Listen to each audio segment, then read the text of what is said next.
The U.S. Department of Justice has been asked to reopen an investigation into energy giants Shell and ENI over their alleged involvement in a bribery scandal in Nigeria.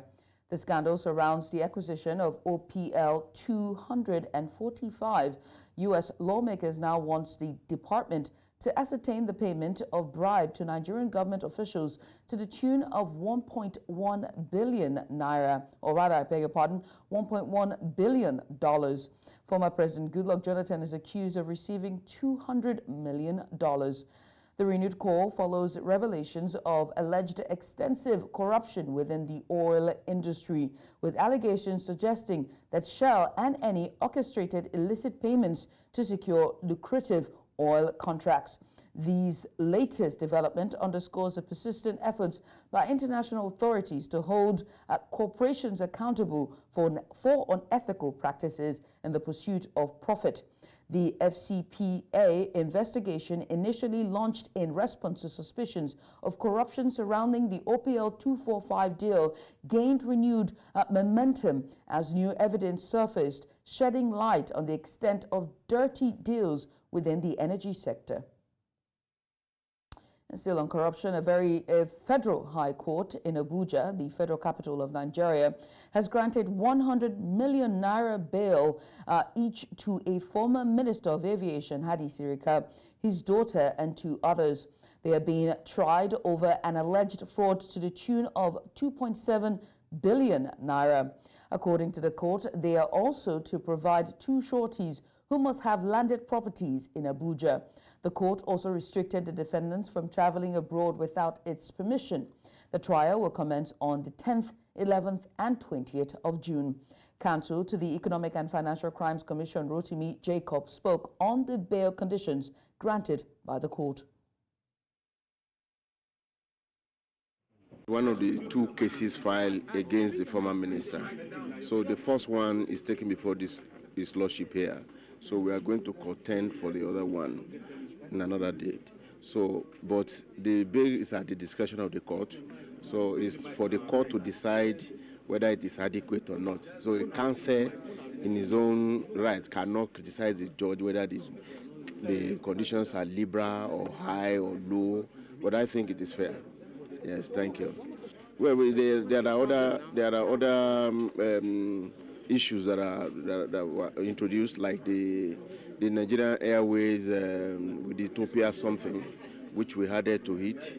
So it was not there originally, but Nigerian Air matter is there are two counts on it. That's why we amended it. On condition that one of the surety must own property in Abuja and must deposit some money out or bond and all those things. So I don't think it's strenuous. It's a condition that is unfair. It's very fair to them. And to discuss this further, I'm being joined by Elvis Asia. He's a legal practitioner and he joins me live via video chat. Elvis, a very good morning to you. Let's get started quickly. I mean, you're a legal practitioner. You're in the field. What were your initial thoughts on the accusations levied against Hadi Sira and his daughter and the two other people regarding the alleged 2.7 billion naira fraud? Thank you for having me. I think the allegations are very serious allegations. If you look at the trajectory of this country in terms of corruption and the stunted growth that is orchestrated and the misery that is imposed on Nigerians, these are very serious allegations. And then if you don't take your mind back to the Nigerian Airways debacle, that movie that was acted, which was very nauseating to the sensibilities of reasonable members of the public like us. So they are serious allegations, and it's a good thing that they are being prosecuted and in accordance with the law. It is hoped that the EFCC would, apart from just making allegations like we have seen in the past, that they would do a thorough investigation, a thorough job in prosecuting and ensuring that they're able to get conviction. Making an allegation is one thing; being able to substantiate it in court of law is a different issue entirely. I'm happy that they've gotten to this stage of arraigning them and then facing the trial proper. I mean, there's been mixed reactions with Nigerians. I mean, you see it on social media and so on and so forth regarding the 100 million naira bail per person that was accused. But how significant is this bill, or rather this bail of the amount of 100 million naira set for Hadi Sira and his daughter in relation to the allegations against them? And what factors typically influence the determination of bail in such cases? Firstly, we have to appreciate the fact that, in generally speaking, when a bail bond amount is announced like this, it doesn't necessarily mean that they're going to pay it, unless that is part of the conditions given, which is very rare. The idea is that you give the bond and to more like an undertaking that the person will be brought to court to face his or her charges or trial. So if for whatever reason you are unable to produce a person, then you may forfeit that bond. That means that you have to pay that money, or if you had paid it, you will lose it. So it's really nothing new. I don't think the amount is too much. I think, given the nature of the offense for which the minister and the other people have been tried, I don't think it's too out of place to place that amount. So I want to believe that the minister will have people that will be able to meet that condition. But again, people are justified to, in some respect, criticize the amount of bail bonds that we do in this country, particularly for small offenses. We practice law on a daily basis, and we see so many people are unable to fulfill bail terms because of strict bail conditions.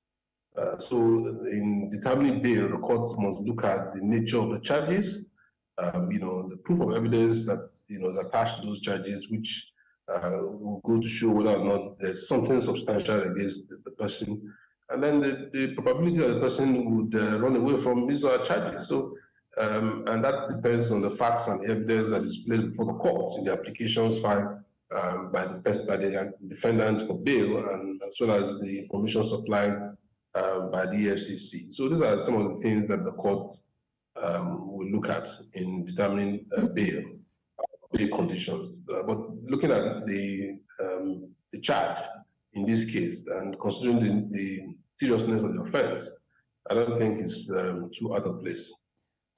Like you said, allegations, accusations, these are just what they are. But what legal avenues are available to Hadi Sira and his daughter to address, these allegations or accusations and to defend themselves in court? Well, the legal avenue available is the trial process, which has now they've been arraigned, just an arraignment. So the prosecution now has the responsibility to establish the case, and they will now come forward to also defend themselves, to establish that, look, all of these allegations are just mere allegations. So they have a legal team. They will call their witnesses. If they have one, they can testify for themselves if they feel that would serve their interest. And so that is the process that is available to them. Yes, there's a presumption of innocence under the Constitution, but in order to ensure that people are able to face their trial, the courts have the duty to ensure that there's a meeting grounds, which is why you have bail terms and conditions. So the mere fact that somebody has a bail terms imposed doesn't mean that the offense has been established against you, doesn't mean that you are guilty.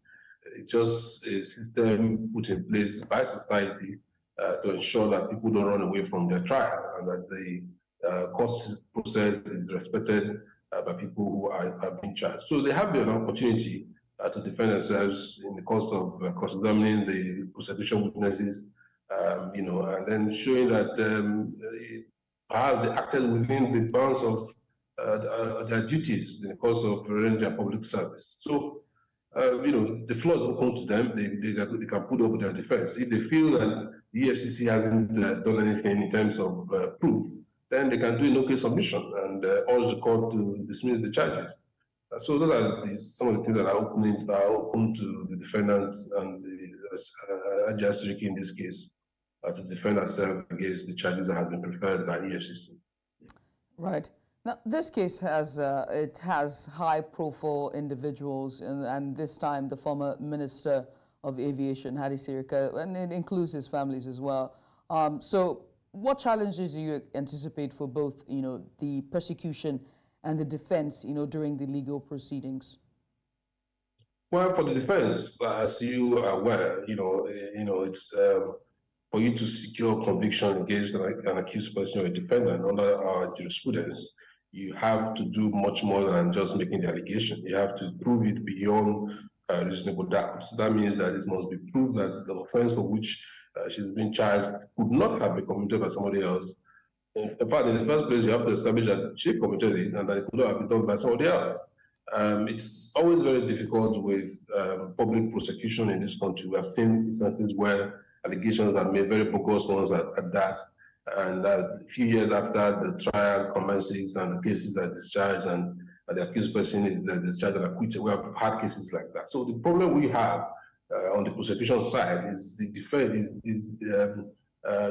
proper investigation, having concrete evidence, because we are just too sentimental. Yes, it's true that there's a high rate of corruption in the system, but that's not what is going to secure you conviction as a prosecutor. What will secure you conviction is the proper investigation that has been done, hard evidence that has been collated, and that is properly tendered before the court. And we've always had that challenges because, prosecution in this country, I don't know whether it's funding, I don't know whether it's training, I don't know whether it's, maybe an attempt to also corrupt the system, because it's very embarrassing to see that charges are filed and then they are not sustained in terms of proof. On the defense side, the law already presumes them to be innocent, so the duties of the prosecution. So the big obligation actually is on the prosecution. And all the defendant needs to do in a trial like this is to sit back and just show that what the prosecution is saying, put the date, on the prosecution's case. And so, the challenges essentially is for the prosecution to establish the case. It's really not the defendant. The defendant, being a public servant, would take advantage of whether or not, any contract in respect of which these funds have been moved, whether or not there were proper procurement processes were followed, there were, directives from the president or whoever was in charge. So at the end of the day, it's always very difficult to secure conviction. So the prosecution then have a very big burden to prove. So it's the challenge actually on the prosecution side in cases like this. Elvis, many thanks for coming. I appreciate you for doing this with us. Thank you for having me. We'll move on now to the House of Representatives in Nigeria, where on Thursday resolved to probe the ongoing 15 trillion naira Lagos-Calabar Coastal Highway project. As such, the House said it would set up an ad hoc committee which would investigate the project and submit a report within 4 weeks. The resolution of the House followed the adoption of a motion of urgent public importance moved during plenary by the member representing Gar East, Gar West, Federal Constituency, Benue State, Austin Achado. The House also resolved to summon the Attorney General of the Federation and Minister of Justice, Lateef Fagbemi San, the Minister of Finance, Wole Edun, and his works counterpart, David Umahi, to shed more light on the project. Nigerian Senate has approved the death penalty for illicit drug trafficking in the country. Now, this followed a debate on the floor of the Senate during the third reading of the National Drug Law Enforcement Act of 2024. Amadin Uyi reports.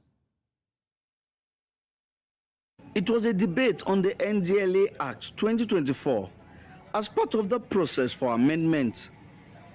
The act, which was being read for a third time, saw lawmakers make their final input on the amended act as the Senate dissolved into a committee of the whole.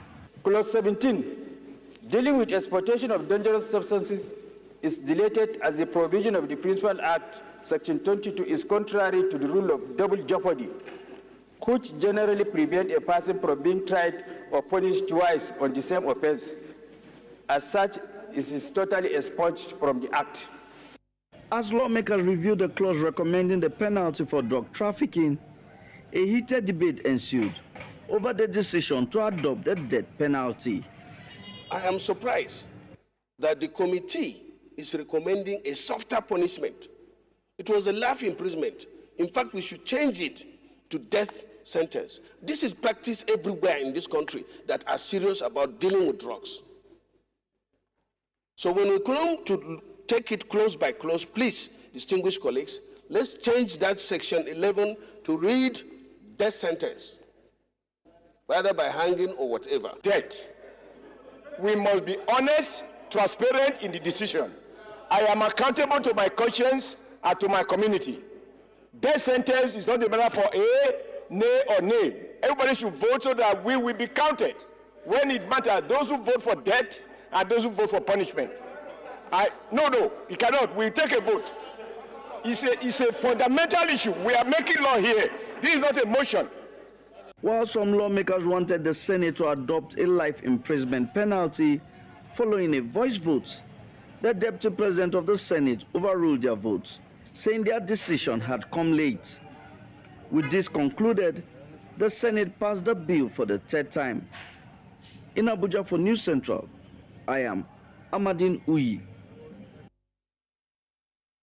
The Nigerian Army has made a bold promise to put an end to insurgency that has plagued the northeast region of the country for over a decade. This was when another rescued Chibok schoolgirl that was kidnapped 10 years ago was handed over to Borno State government by the army. News Central's Umaru Chirawa completes the report. The young woman, Lydia Simon, who was abducted by Boko Haram in 2014, was found and freed by Nigerian soldiers during their ongoing operations. Lydia Simon, who now has 3 children, gives details of how she was rescued. Dama asali ni ina Sambisa ne. Sai mu bar Sambisa mun tafi Dutse. A Sambisa an kan su da yawa ne amma a Dutse yan su guda 6 ne yanzu sun rage. During a press conference, the Army's theater commander for Joint Task Force Operation Hadinkai declared the military's unwavering commitment to defeating the Boko Haram and ISWAP terrorist groups that have terrorized the region for years. All efforts, both national and international, have been done to ensure the safe rescue of these girls and they being reunited with their families. The effort of the military in this aspect is the fact that we conduct operations, military operations, deep into terrorist enclaves, and that will facilitate some of these girls to be rescued. 18 so far have been rescued, and which will normally do this thing routinely. Lydia was handed over to representative of the Borno State Ministry of Women Affairs and Social Development. We have done possible things to make her feel at home again. She was, first of all, given proper medical attention. Major General Waidi Shaibu spoke about the security situation in the northeast. The issue is that peace have returned, relative peace have returned to Borno. There are still skirmishes, 1 or 2 in here about, but that does not change what we have achieved so far. The armed forces have achieved so far here in the fight against the insurgency. Currently, there is no state of the northeast that is under their control. They are just safe havens in specific places which we are dealing with. Lydia now begins the journey of rejoining her family after 10 years. In the next 10 years, as the wound heals, the children may just be the reminder of how her life was hijacked by terrorists a decade ago. As the military intensifies its operations, the people of the Northeast eagerly await the day when peace and security will finally be restored to their communities. In Maiduguri for News Central, Umaru Kirawa. Nigeria's House of Representatives has directed the Central Bank of Nigeria to halt the planned implementation of the cybercrime levy, which the Apex Bank says is in line with provisions of the nation's Cybersecurity Act. This followed the adoption of a motion of urgent national importance raised by the House Minority Leader and 359 other lawmakers, saying that the Apex Bank's order to financial institutions and payments service providers creates an excuse for misinterpretation of the directive. The lawmakers expressed worry, saying that if actions are not taken to suspend the directive, the Apex Bank will be implementing the law in error. The House is further concerned that the words of the CBN circular leaves the CBN directive to multiple interpretations including that the levy be paid by bank customers, that is Nigerians, against the letter and spirit of Section 44(2)A of the Act, which specified businesses that should be levied accordingly. The House is worried that this act has led to apprehension as civil society organizations and citizens of the country have taken to conventional and social media to call out the federal government, give ultimatums for reversal of the imposed levy on Nigerians, amongst others. The House is therefore called upon to resolve to direct the Central Bank of Nigeria to withdraw the ambiguous circular and issue an unequivocal circular in line with the letters and spirit of the law. Those in support of this motion should say aye. Those against should say nay. The ayes have it.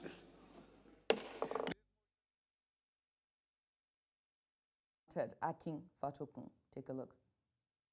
There has been a lack of public engagement, or at least it's not been enough.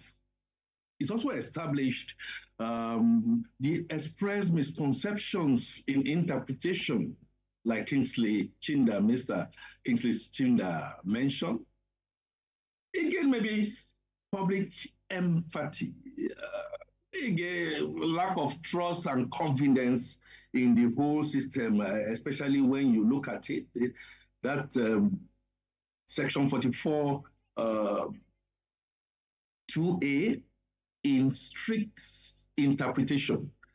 Those will be the ambiguities that I think the National Assembly, the House of Reps, are trying to kill. Cybersecurity experts in Nigeria have called on government to equip law enforcement agencies with the right skills and tools against cyber crimes.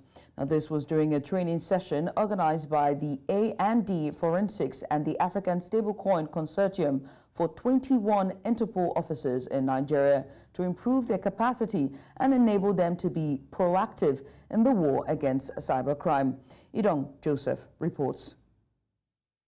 The current adoption of virtual assets for payments and investment purposes has led to the rise in cybercrime in the country.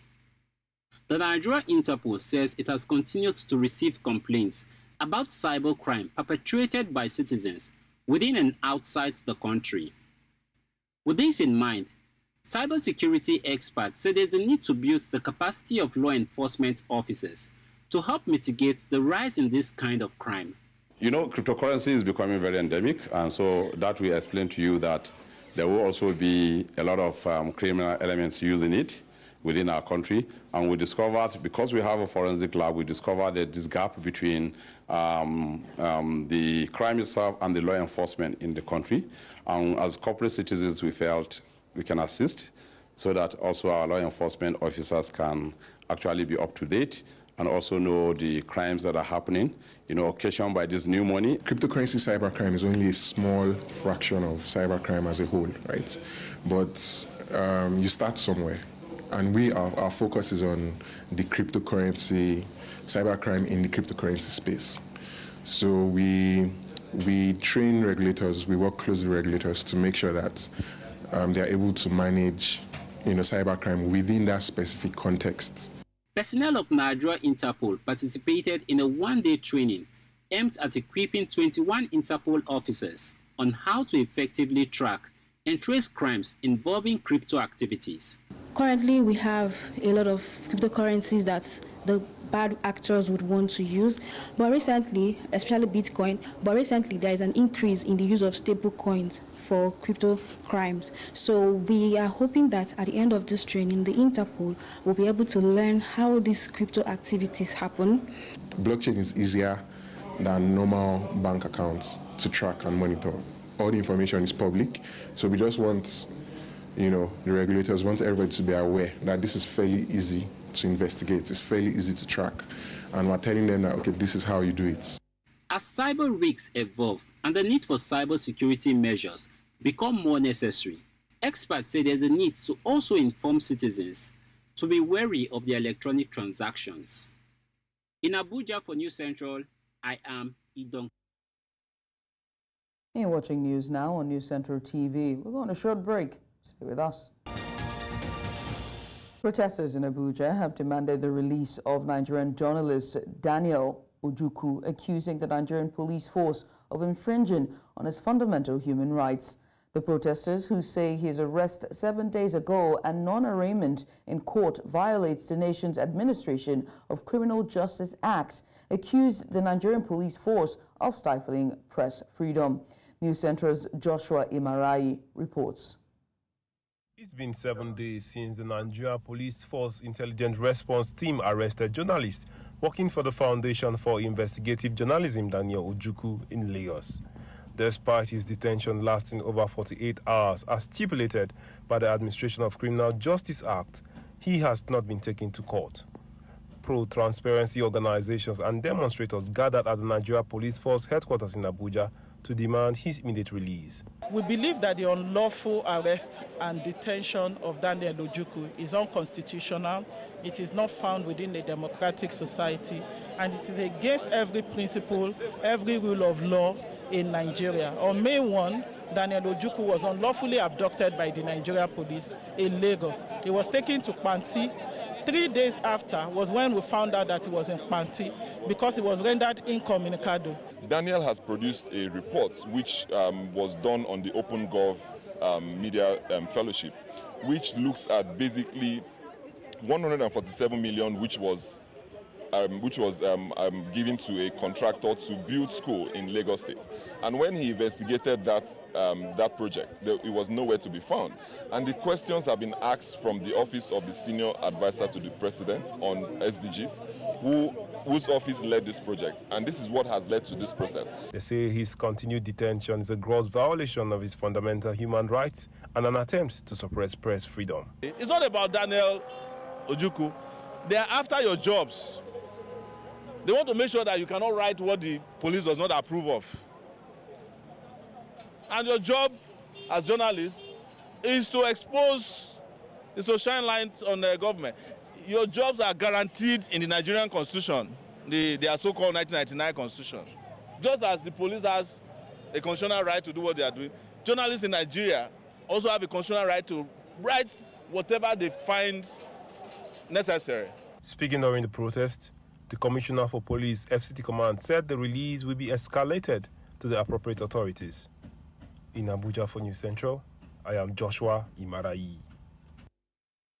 We were joined earlier by a human rights activist and former presidential candidate, and that's Omoyele Sowore, who discussed this further. Take a look. There was no basis for his arrest. There was a petition, according to the police, that someone felt offended by his reporting. What you do in that regard is you go to court if you feel like you've been libeled in a civil case. But in this case, the police was invited via a petition under what they refer to as the Cybercrime Act, the Cybercrimes Act of 2015, which has now been amended. So in the new amended Cybercrime Act of 2015, the crime for which he's been detained no longer exists. And I'm speaking to you as somebody who went out to see the police. We met with a lot of senior police officers when we went to the space of detention, those investigating him. And the Nigerian police is just acting on behalf of someone because they feel like he offended them. What I would say to you, which is important, is that Inspector General of Police, personally, Kayode Egbertokun, is the one holding him because he had his organization, the Foundation for Investigative Journalists, had linked the IG with someone who was described as a notorious smuggler in the southwestern part of Nigeria. That is his issue. They're just holding him to ransom on behalf of FIG. The Chief of Defense Staff, General Christopher Musa, has restated the resolve of the Nigerian military in maintaining the highest level of international standards of human rights as troops carry out their responsibilities. Now, this was captured in the remarks of the General Officer Commanding 3 Division and Commander of Operation Safe Haven, Major General Abdusalam Abubakar, at the Human Rights Lecture organized by the Defense Headquarters for Troops of Operation Safe Haven in Plateau State. News Central's Chizoba Aniuwe was there and now tells us more. Infringement on the rights of civilians has remained one of the factors counting against some troops of the Nigerian army and indeed other security formations in the country. Amnesty International had on several occasions prosecuted heads of these formations, which negated the laws of freedom and rights of civilians. Against this backdrop of abuses, Major General Abubakar maintained that sessions such as this cannot be overemphasized. It is pertinent to note that by the nature of our operations, especially in Operation Safe Haven, personnel have been inundated on the need to operate within the ambit of the law with maximum respect for the rule of law and the rights of our dear civilians. Undesirable forms of torture meted out on civilians by some security personnel remain key areas troops were asked to desist from, even when eliciting information from suspects. The main thrust of military operations, once members of the armed forces are called out by virtue of Section 217 of 2 paragraph C of the 1999 Constitution, once you are called out for the purpose of restoring law and order, automatically you have that primary responsibility of protecting civilians.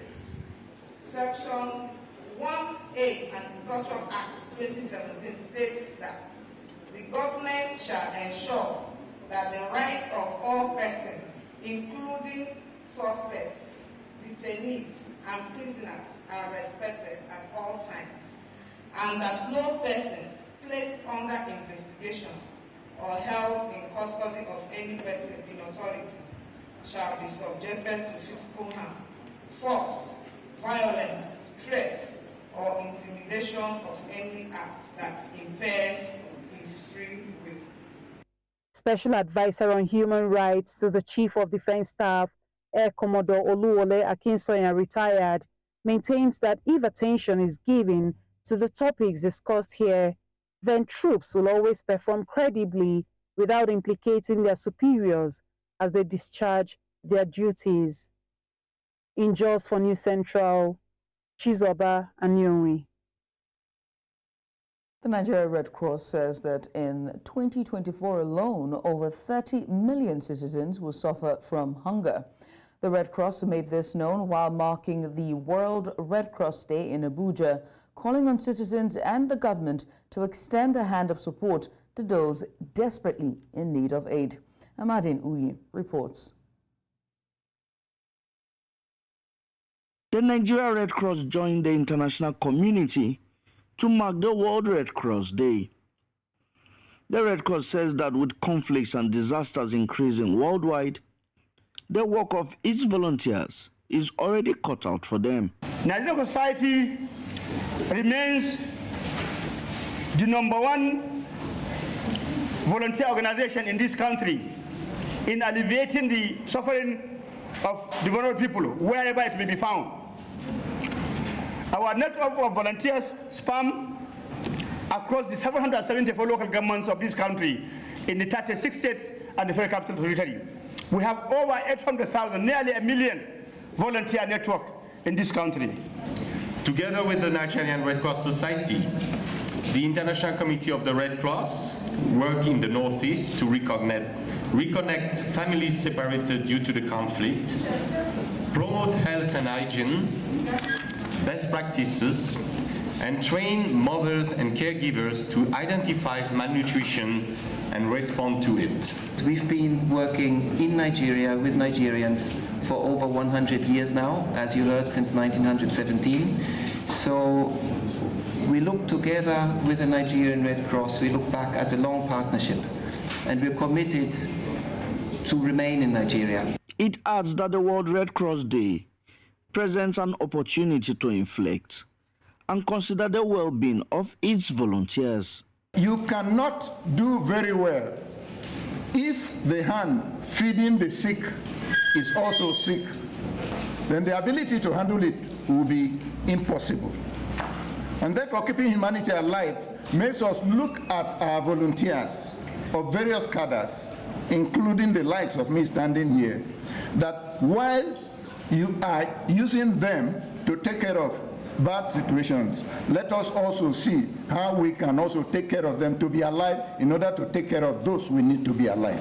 The Red Cross also raised an alarm over the projected number of vulnerable Nigerians that will suffer from hunger in 2024, saying there is a need to prepare to reach out to them. This year, more than 30 million people are going to be hungry in this country. Let me repeat that. 30 million people are going to be hungry in this country.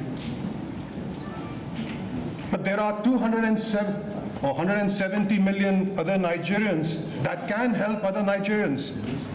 Why are we not standing up? We must and we should. And let's show the rest of the world that the Nigerians do believe in humanity and are keeping it alive. The Red Cross called on citizens, private and public organizations, including the federal and state governments, to support humanitarian efforts aimed at reaching out to the poor and needy, desperately in need of aid. In Abuja for News Central, I am Amadin Uyi. And now to discuss this further, I'm being joined by Ambassador Adeni Bumi, agribusiness consultant, and he joins me live. A very good morning to you, Ambassador Adeni. Let's get started. How do you perceive the impact of the Nigerian Red Cross's projection that over 30 million citizens will experience hunger in 2024, particularly on the agricultural landscape? Okay, thank you very much for having me. That's the reality as of today, even if not more than that. The major problem is the insecurity, the fact that our ecosystem is changing, climate change, a lot of things are really affecting the agribusiness sector. And when you don't have food, there's a big problem, big problem. The rate at which farms are closing, the rate at which people are moving out of the rural area is at alarming. I can tell you it's probably more than 30 million people that are currently talking, and that's a very bad thing. So what do you think are the primary factors contributing to this impending hunger crisis as highlighted by the Nigerian Red Cross? Just like I just said, this thing didn't start today. It has just like a process coming, gradually, and now it's escalating. Insecurity is number one because the bulk of areas which most of our grains, especially, this type of food that everybody eats being produced, are not more accessible. So the farmers are not in the farm. Some of them will try to farm, and it's so ridiculous that bandits will come tell you that, yes, you farm, no problem, but for you to be able to harvest what you have on your farm, you need to pay us. So it's so ridiculous that everybody is just at the mercy. And so, okay, what's the reason of me risking my life farming? And each of those farmers that step out of the farm means a lot of numbers for food that we don't have in Nigeria. If somebody is producing 10,000 plus on 10,000 hectares or 10,000 acres, and he is doing lesser than that, then the food will be less in the market. So that's the process. Then we come to other sectors like other area like the southern region, southwest, southeast. The level of production is still very low, and the rate of people coming into agric is also very low compared to what we have in the northern part. So there are really a lot of things that came together to cause this issue. And if we don't work on it, it will affect almost everybody. So in light of these issues that you just highlighted, right? So insecurity is big on there, pretty much the top of the list. What strategies or intervention do you believe should be prioritized within, the agricultural sector to ensure food security and, most importantly, alleviate hunger in Nigeria? Okay, I think government should really understand the business of agriculture. They should understand that this is a sector that does the dual, most needed thing in every country in the area of job creation and wealth creation. Now, government needs to be deliberately involved in the area of security. I don't know much about security architecture, but my idea is, why don't we have mini barracks in some of these producing areas, whereby we have our militaries on board and they are there in several states like where we're having these issues. They are just there to make sure that there's security. The presence of our military should be able to ward off this set of people. This is a nation that is so great. Bandits should not win this, war of, sending people out of that. So if we have the presence of military in these big states where foods are being produced, and farmers will be so comfortable to go back to the farm, that's number one. Number two is government should make sure they put in place a conducive environment in the area of supporting farmers to produce input that is needed, the knowledge that is needed to be able to, for us to be able to multiply what we are producing. And I can tell you, if you do some of these small things, in 2-3 years, we should be able to start, looking at food sustainability to some extent. Yeah. Ambassador Deny, many thanks for coming on. I appreciate you for doing this with us. Thanks for having me. I really appreciate it. Chad's Junta chief, Mahamat Idriss Deby won this week's presidential election in the first round. This is according to provincial official results released on Thursday, extending his family's decades-long grip on power. Monday's vote aimed to end 3 years of military rule in a country that is crucial to the fight against jihadism across Africa's Sahel Desert region. The Anjay and Electoral Commission said Deby won 61.03% of votes, beating Prime Minister Success Masra, who garnered only 18.53% in results due to be confirmed by the Constitutional Council.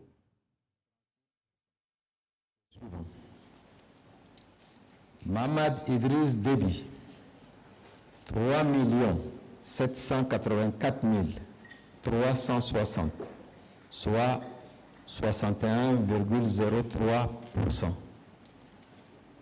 Yassine Abdraman Sakin, 22 495, soit 0,36%. Paini Padake Albert, 1 48 506 voix, soit 16,91%. Au vu de cette large victoire, je suis désormais le président élu de tous les Tchadiens, aussi bien le président de ceux qui ont voté pour moi, mais aussi le président de ceux qui ont fait d'autres choix.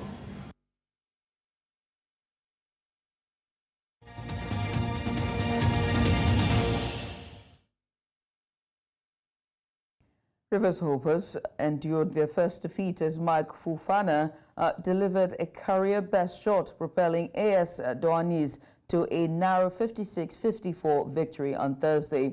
The host, slated for the 2024 Sahara Conference, improved to a 2-2 record in a tightly contested match. Despite Rivershoopers' guard, and that is Will Perry's game, tying short at 54-54 with 4 seconds left, spurred by technical foul on AS Douanis' bench. Mamadou Gueye, the 2023 Ball Coach of the Year, orchestrated a decisive play during a timeout, securing the win.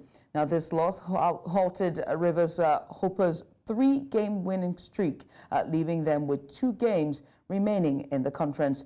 In the meantime, AS Douanis now stand at 2-2, while Rivershoopers retain their conference lead with a 3-1 record. In the meantime, Fatima Bello aims to secure her debut Olympic ticket in Kigali. Rising to international prominence in 2022, she reached the African Cup final, albeit losing to Egypt's Hannah Gouda. Now, this propelled her to 3rd place in Africa's rankings and the top spot among Nigerian female players globally.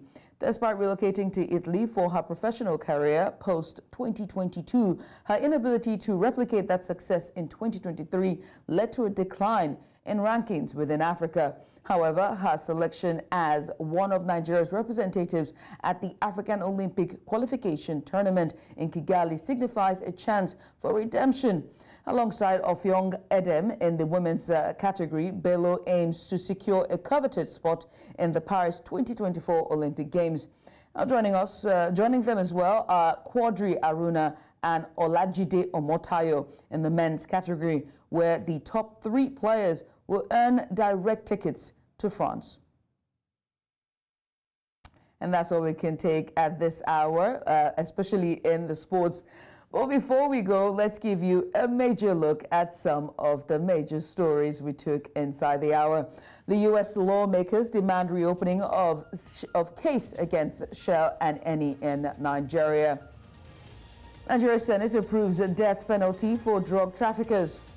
And we also told you that Chadians are celebrating as Junta Chief Idris Deby wins presidential vote. And remember that you can send your eyewitness report to the WhatsApp number on the screen. And do make sure to follow us on social media. We are at News Central TV. You can also watch News Central live on DSTV channel 422, Star Times channel 274, Avo TV, and YouTube. Many thanks for watching. I am Judith at TV.